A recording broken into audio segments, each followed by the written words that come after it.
Hello tout le monde.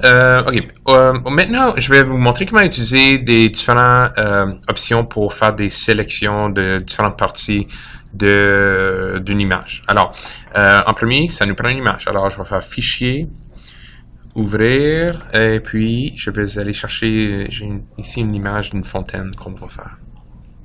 OK. Alors, les outils de sélection, vraiment, ils sont ici avec Photoshop. Alors, le premier qu'on peut utiliser, le plus simple, c'est l'outil rectangle. Alors, avec l'outil rectangle, je peux mettre un rectangle alentour d'une partie d'une image. Je veux m'assurer que je suis sur le calque de la partie de l'image avec l'image pour la partie que je veux copier. Et puis ensuite, aussi simple que ça, j'ai mis mon rectangle ici. Je peux faire Édition, Copier, Édition, Coller. Et puis maintenant, si je cache l'arrière-plan, vous allez voir que la partie que j'ai copié-collée est là. Je peux aussi, si on clique, vous allez voir encore avec les petites flèches noires ici dans le coin, ça veut dire qu'il y a d'autres outils. Alors si je clique avec le bouton droit sur l'outil, on a d'autres options ici qu'on peut utiliser pour faire des sélections, comme des ellipses ou des rectangles, ou des lignes. Maintenant, une autre option, alors je vais juste cacher mon arrière-plan pour qu'on puisse juste travailler avec cette partie-là. Alors, par exemple, on dit que je voulais vraiment découper la fontaine pour le faire ressortir de l'arrière-plan. J'ai des différents outils ici que je peux utiliser. Alors, le premier, c'est le lasso. Le lasso, c'est mon moins préféré. Parce que le lasso, c'est vraiment, tu le fais à la main libre. Puis, il faudrait tracer alentour. Il n'y a rien pour t'aider. Je trouve que c'est vraiment difficile à utiliser, c'est pas précis, puis si tu bouges trop ta main, ça fonctionne pas. Alors, je l'utilise jamais. En passant, pour enlever une sélection, on fait sélection, désélectionner. Maintenant, une autre option, c'est le lasso magnétique. Celui-ci est un peu mieux. Si je me rapproche avec la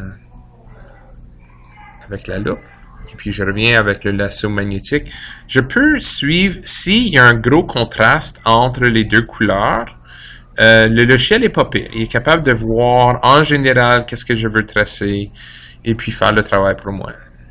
Celui-ci est un peu plus vite et plus précis. Cependant, si tu vas un peu trop vite, vous allez voir que le logiciel, après un bout de temps, il commence à faire pas mal de fautes. Okay? Là, il a commencé à ramasser les arbres. Okay. Mais quand même, puis encore, quand je fais une sélection, je veux toujours revenir au début où on va voir un petit cercle qui va apparaître sur le curseur pour me montrer que j'ai fini le circuit. Pas pire. Cependant, j'ai encore des fautes ici et là. On peut réparer ces fautes-là, mais peut-être on peut trouver un outil qui est encore mieux que celui-là. Alors, je vais enlever la sélection. Un de mes préférés, celui que j'utilise pas mal souvent, c'est le lasso polygonal. Celui-ci ça prend beaucoup de travail. Mais ce que j'aime, c'est que tu peux être beaucoup plus précis. Alors, avec celui-ci, tu cliques et tu ajoutes des points toi-même pour les parties que tu veux découper.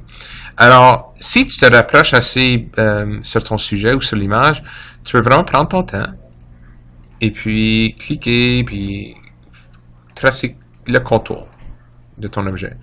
Mais encore, c'est tout fait avec des lignes droites. Alors, après un bout de temps, tu manques de précision. Et puis, à moins que tu veux vraiment faire l'effort, ça prend beaucoup de temps.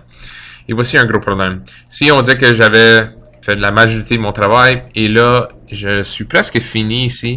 Puis là, par erreur, je double-clique.